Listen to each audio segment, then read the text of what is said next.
Hello viewers, welcome to Rachel Bangla BD. প্রথমে আপনাদের একটা আইকনিক ফটো দেখাই, আর এই ছবিটা সিএম পাঙ্ক তার ইনস্টাগ্রামে শেয়ার করেছে। আর যদি বলি কে কে আছে এখানে, আমরা এখানে দেখতে পাচ্ছি CM Punk, John Cena and Cody রোডসকে। কোডি রোডস হচ্ছে WWE undisputed champion, CM Punk হচ্ছে ডাব্লিউডাব্লিউ ওয়ার্ল্ড চ্যাম্পিয়ন, আর জন সিনা হচ্ছে ডাব্লিউডাব্লিউ ইন্টারকন্টিনেন্টাল চ্যাম্পিয়ন। আর এই ছবি দেখে বলতেই হবে, what are time to be a live brother. এক কথা এটা গ্রেট ফটো। আমি এই ছবিটা দেখে একদম ক্লিয়ার বলতে পারবো, এই ছবিতে দেখা যাচ্ছে যে অরা আছে, আর এর জন্যই ওয়ার গেমে এই টিমটা হওয়া উচিত। জন সিনার টিমে অ্যাড হওয়া একটু নড়বড়ে আছে, কিন্তু কোডি রোডস এবং সিএম পাঙ্ক তো আছেই। আপনারা জানেন কোডি রোডসের সাথে জন সিনার একটা ফিউড চলেছে, বাট এই ছবিতে কোডি এবং জন সিনাকে ভালোই লাগতেছে। তারপর সিএম পাঙ্কের সাথেও কিন্তু সে একটা ফিউড করেছে, সৌদি আরবিয়াতে সে শোটা হয়েছিল। জন সিনা কিন্তু দুইজনের সাথেই হিল হিসাবে তখন ফিউড করেছিল। আমরা এখন জাস্ট দেখবো, বা আমাদের দেখা বাকি আছে হচ্ছে সিএম পাঙ্ক আর কোডি রোডসের ফিউড। আর এরা কিন্তু খুব ভালো ফ্রেন্ডের, এটা আপনাদের বলে দেই। আর এছাড়াও ড্রু ম্যাকিন্টায়ার কিন্তু একটা টুইট করেছে, এখানে আপনারা দেখতে পাচ্ছেন সে কিভাবে রিয়েক্ট করেছে। কোডি রোডস তো তার দুশ্মন এক কথায় বলাই যায়, আর সিএম পাঙ্ক তো আরো বড়, আর জন সিনাকেও সে পছন্দ করে না। আর এই ছবিটা কিন্তু একটা মিমস, এটা ড্রু ম্যাকিন্টায়ার শেয়ার করেছে। আর এই ড্রাগন মিম তো আপনারা সবাই জানেন, নর্মালি এমনটা হয় যে দুইটা ড্রাগন খুবই অ্যাগ্রেসিভ এবং সিরিয়াস থাকে, আর আরেকটা ড্রাগন একদম নর্মাল বলদের মতো থাকে আর কি। বলা যায় দুইটা ড্রাগন স্ট্রং, একটা ড্রাগন গুফি। তো এখানে তিনটাই গুফি। ড্রু ম্যাকিন্টায়ারের এই টুইটে কিন্তু 9 ঘন্টায় প্রায় 29,000-এর মতো লাইক হয়েছে, এবং সিএম পাঙ্ক তার ইনস্টাগ্রামে যে ছবিটা শেয়ার করেছে, মানে সেটা 3.5 লাখ লাইক হয়ে গিয়েছে। এরপর র্যান্ডি অর্টনের বিষয়ে বলবো। আর র্যান্ডি অর্টন কি টিজ করতেছে সে জন সিনাকে ফেস করবে। আপনাদের কালকে বলেছিলাম জন সিনা একটা টুইট করেছিল এবং বলেছে তার ডাব্লিউডাব্লিউ ক্যারিয়ার মধ্যে রয়ের সবচেয়ে ভালো ম্যাচ কালকে হবে, এবং সেটা তার ফেভারিট অপোনেন্ট হবে যে তাকে ফেস করবে। তো সেই টুইটের উপর র্যান্ডি অর্টন একটা টুইট করেছে। এখানে র্যান্ডি অর্টন একটা জিএফ শেয়ার করেছে এবং লেখা আছে, are you sure about that. Randy Orton question করতেছে যে তুমি কি আসলেই তোমার ফেভারিট অপোনেন্টকে ফেস করবে। হয়তো র্যান্ডি অর্টন নিজের কথাই বলতেছে। আর আপনারা জানেন জন সিনা নিজেই বলেছে তার ফেভারিট অপোনেন্ট জন সিনা এজ সিএম পাঙ্ক, এবং রিসেন্টলি কোডি রোডসেরও নাম নিয়েছে। আমার মনে হয় র্যান্ডি অর্টন তাকে ফেস করতে পারে, আর যদি সে রিটার্নও না করে, ডাব্লিউডাব্লিউ তাকে পার্মানেন্টলি একটা জায়গায় অ্যাডভার্টাইজ করে রেখেছে, সে যদি নাও আসে এই জায়গাটায় আসবে। ডিসেম্বরের 5 তারিখে যে ফ্রাইডে নাইট স্ম্যাকডাউনটা হবে সার্ভাইভাল সিরিজের পরে, সেখানে র্যান্ডি অর্টন আসবে। আর এটা কিন্তু ডাব্লিউডাব্লিউ তাদের ওয়েবসাইটে বলে দিয়েছে। আমি চাই র্যান্ডি অর্টনকে ভালো কিছু ডাব্লিউডাব্লিউ করুক, কারণ একটা সময় সেও রিটায়ার হয়ে যাবে, তার বয়স অনেক হয়েছে। আমি চাই তার একটা হিল টার্ন হোক, তারপর সে টাইটেল জিতুক, তারপর সে ফেস টার্ন করে একটা রিটায়ারমেন্ট ট্যুর নেক, অথবা একটা রিটায়ারমেন্ট ম্যাচ দিয়ে ডাব্লিউডাব্লিউ থেকে রিটায়ার হয়ে যাক। আপনারা কি চান র্যান্ডি অর্টনের পুশ হোক? আমাকে কমেন্ট করে জানাতে পারেন। এরপর জেউসের বিষয়ে বলবো। আর আজকের পর থেকে কেউ যদি আপনাকে জিজ্ঞেস করে জেউসের বিগেস্ট রাইভালি কে ছিল, আপনারা কোনো সুপারস্টারের নাম নেবেন না, আপনারা ইউটিউবের নাম নেবেন। ইউটিউব জেউসকে অনেক বেশি হেট করে। ইউটিউব যতটুকু হেট করে, এমন হেট কেউ করতে পারবে না জেউসকে।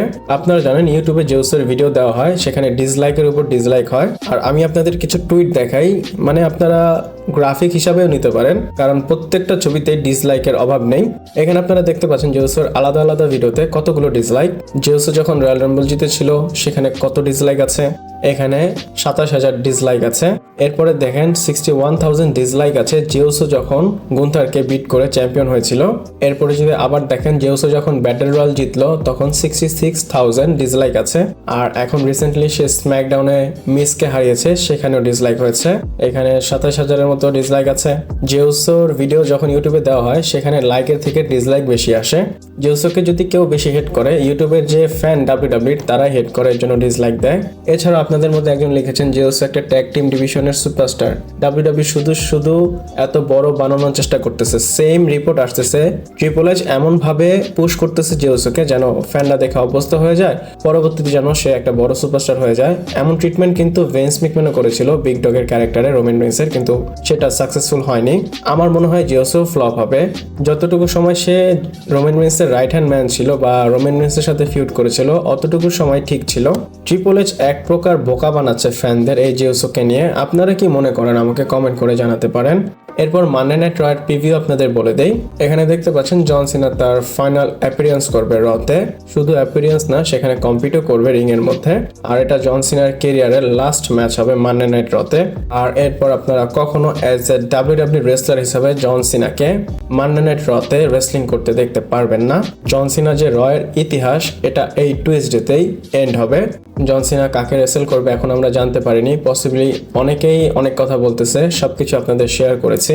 এরপর গুন্থার ভার্সেস জিবান এভান্সের ম্যাচ হবে। আর এটা জন সিনার টুর্নামেন্টের জন্য last time is now tournament. আর আমরা সবাই জানি এখানে গুন্থার জিতবে। এরপর সোলো সিকার ম্যাচ হবে, এটাও কিন্তু জন সিনার লাস্ট টাইম ইজ নাও টুর্নামেন্টের।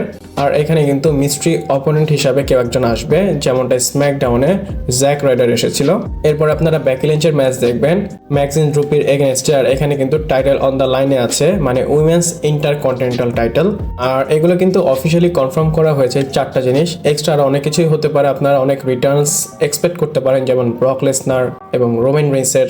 আর হ্যাঁ, টিকিট কিন্তু প্রায় 15-16 হাজার মতো সেল হয়ে গিয়েছে ডাব্লিউডাব্লিউ। আর 1000-1500 বাকি, সেটাও সেল করে দিবে। আমার মনে হয় সেল করেও দিয়েছে। আপনারা লাস্ট রয়ের জন্য রেডি হয়ে থাকেন। এরপর একটা মিস্টেক বা আমি না, ডাব্লিউডাব্লিউ করেছে। জ্যাক রাইডারের বিষয়ে আপনাদের বলবো। জ্যাক রাইডার কিন্তু ডাব্লিউডাব্লিউতে এসেছে এবং আমি আপনাদের বলেছিলাম সে ডাব্লিউডাব্লিউতে পার্মানেন্টলি এসেছিল। আসলে না, সে একটা অ্যাপিয়ারেন্সের জন্য এসেছে। সে এখনো টিএন এর সাথে কন্ট্রাক্টে আছে। আর ডাব্লিউডাব্লিউ কি করতেছে, জ্যাক রাইডার নামে অলরেডি মার্চেন্ডাইজও সেল করতেছে। আর হ্যাঁ, ডাব্লিউডাব্লিউ কিন্তু জ্যাক রাইডারের পারফরমেন্স দেখে অনেক খুশি।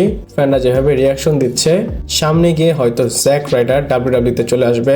আর জ্যাক রাইডার তো অনেক ইচ্ছা সে ডাব্লিউডাব্লিউতে আবার চলে আসবে। হয়তো তার ইচ্ছাটা পূরণ হবে। তার ওয়াইফ চেলসি গ্রিনের সাথে সে হয়তো মিক্সড ট্যাগ টিম ম্যাচও করতে পারে। এরপর আমরা নেক্সট এন্ড ফাইনাল স্টোরি বলবো সেথ রলিন্সের বিষয়। আর আপনারা যারা এখনো ভিডিও দেখতেছেন, সাবস্ক্রাইব করেননি, প্লিজ সাবস্ক্রাইব করে ফেলেন, কারণ এই চ্যানেলের সবার আগে ডাব্লিউডাব্লিউ নিউজ পেয়ে যাবেন। সো দেরি না করে সাবস্ক্রাইব করে ফেলুন। সেথ রলিন্সের বিষয় যদি বলি, সেথ রলিন্স কি রিটার্ন করতেছে খুবই তাড়াতাড়ি। এটা কেন বললাম, কারণ তাকে স্পট করা হয়েছে একটা গুড লুকে। আপনারা এখানে সেথ রলিন্সের ছবি দেখতে পাচ্ছেন, স্টোন কোল আছে, বেকি লিঞ্চ, সেথ রলিন্স। আর মাঝখানেকে তাকে আমি চিনি না। আপনারা যদি কেউ চিনে থাকেন আমাকে কমেন্ট করে জানাতে পারেন। আর আপনারা যদি এখানে সেথ রলিন্সকে দেখেন, সেথ রলিন্স কিন্তু আর্ম স্লিং পরেনি, দেখেই বোঝা যাচ্ছে সেথ রলিন্সের এটা দরকার নেই।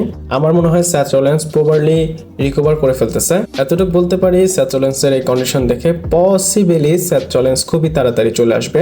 আর মজার বিষয়, ছবির কথা যদি বলি, দেখেন স্টোন কোল এবং বেকি লিঞ্চকে একরকম মানে আলাদা দেখা যাচ্ছে। আর সেথ রলিন্সকে অন্য একটা মানুষ, মানে বেকি লিঞ্চের হাজব্যান্ড না, অন্য কেউ হিসাবে দেখা যাচ্ছে। সেথ রলিন্সের উচিত ছিল তার ওয়াইফের সাথে থাকা, আর তার পাশে যে আছে তাকে স্টোন কোলের সাথে রাখা উচিত ছিল। বাট এখন যে ছবিটা এসেছে, যে সেটাই তো আপনাদের সাথে আমি শেয়ার করব। আর সেথ রলিন্সের বিষয়ে আপনারা কি ধারণা রাখেন আমাকে কমেন্ট করে জানাতে পারেন।